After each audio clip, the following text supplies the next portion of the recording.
my name's Jason and welcome back to I Have a Story. While I'm talking about my mental health and physical health, I'm going to move on to the next stage of victims that everybody in our country, if not the world, is subject to. That's imagery. And by imagery, I mean you're not good enough being who you are. You have to have all this glorified stuff and spend money and buy things in order to be somebody. And I'm sorry to pick on all my lovely ladies out there, but I'm sorry, ladies, you made it easy. And that's not just me saying it, it's the industry saying it. That's why you're the #1 targeted consumer in the world. This stuff has all been it's been stated many, many years ago. Women are emotional and they are weak. So we can play on that. And all for money. Let's kind of roll two of those together with imagery and what I've been talking about with chemicals. I talked about makeup and how I'm so against it. I'm against it for many reasons, because of imagery and because of chemicals. Women, you are beautiful the way God made you. I don't I don't understand why you think you need to put on blush and lipstick and eyeliner and shadow and put hairspray in your hair and all this garbage on your head when you were beautiful just the way you were.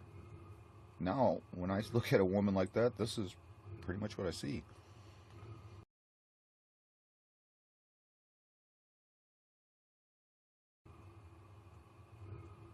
And I'll tell you right now, it's a complete turnoff to me.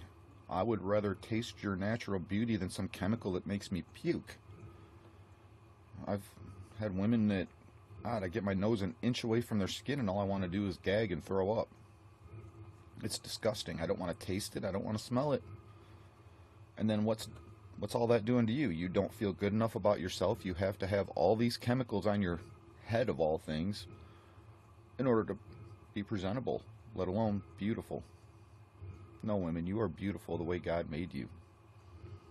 I'm not kidding. I'd rather see a woman fresh out of bed with wild hair and crusties in her eyes than a woman who just got out of the parlor all dolled up. And then what does all that chemicals do to you? It soaks into your skin and it absorbs into your body, especially your head, where your brain is. We don't see a problem with that in our country, yet it's still, can you walk into an office and not see the majority of the women covered in makeup? Turn on your TV and see the majority of the women covered in makeup? It makes me sick. It makes me really ill. We complain about money. We complain about natural resources. We complain about pollution. We complain about being healthy and safe, but yet this is a completely toxic cycle all the way around. All the way around, it's toxic. It creates, not even just being absorbed into your skin, you're breathing that. When you put that lipstick on your lips, ladies, do you smell the wax in it? If you can smell it, it's chemicals you're ingesting through your lungs. People don't seem to understand that. I can't see it. I can smell it, but it's not something that's going to hurt me. Come on, people. Use your thinker.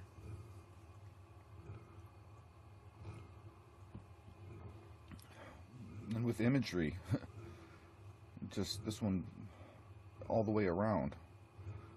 I want to date the captain of the football team because he's the captain of the football team.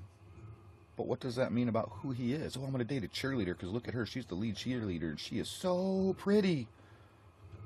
Is that really, why, people? That's the mentality of children, but yet I still see it in the adults today. Why? In part because these chemicals, they figured this stuff out a long time ago, how to affect the brain to keep it from progressing, keep it from, look at fluoride and what the fluoride is done to everybody, but we were told it was safe and healthy. But it's actually not.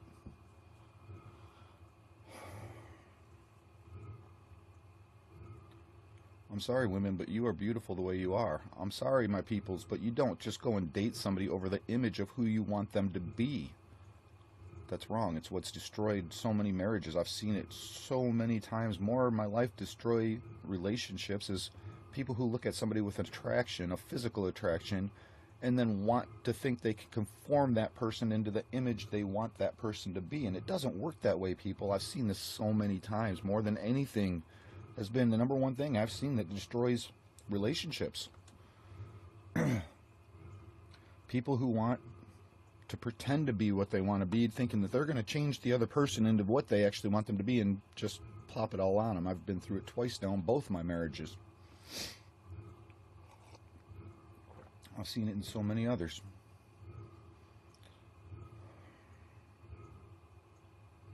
Look at who I am because of the car I drive, not the person that I am.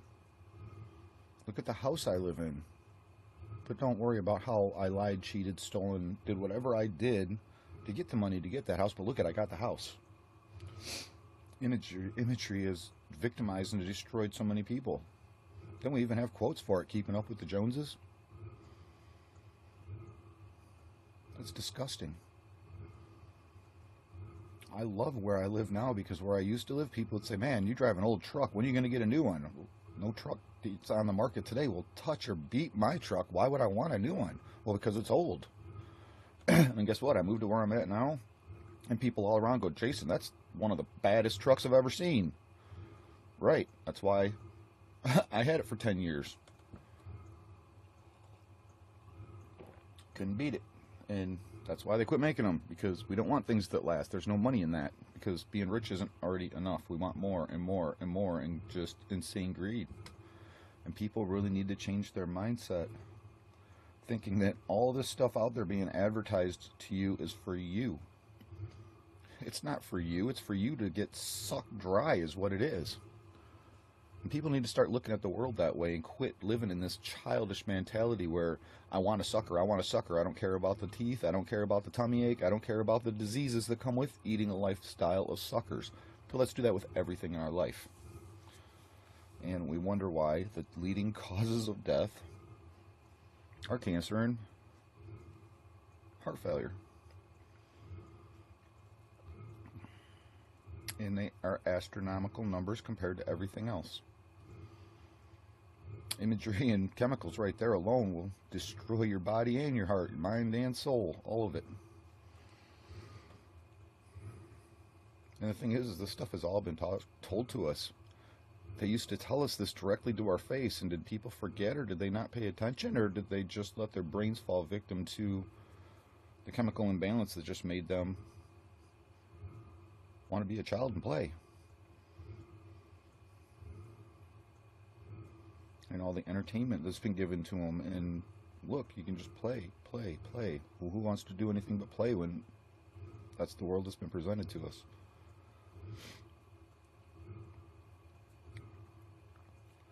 So, I mean, so much to mental and physical illnesses, and I'm trying to tackle them little bits and pieces at a time.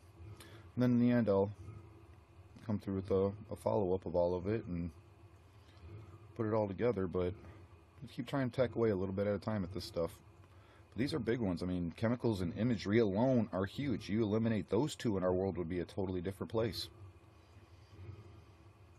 People would stop fighting each other and probably start helping each other, and not trying to live like the Joneses and beat the Joneses, but help each other become the Joneses. Wouldn't that be a nice world to live in? That's not the world that's been created for us. All this modern change is so wonderful.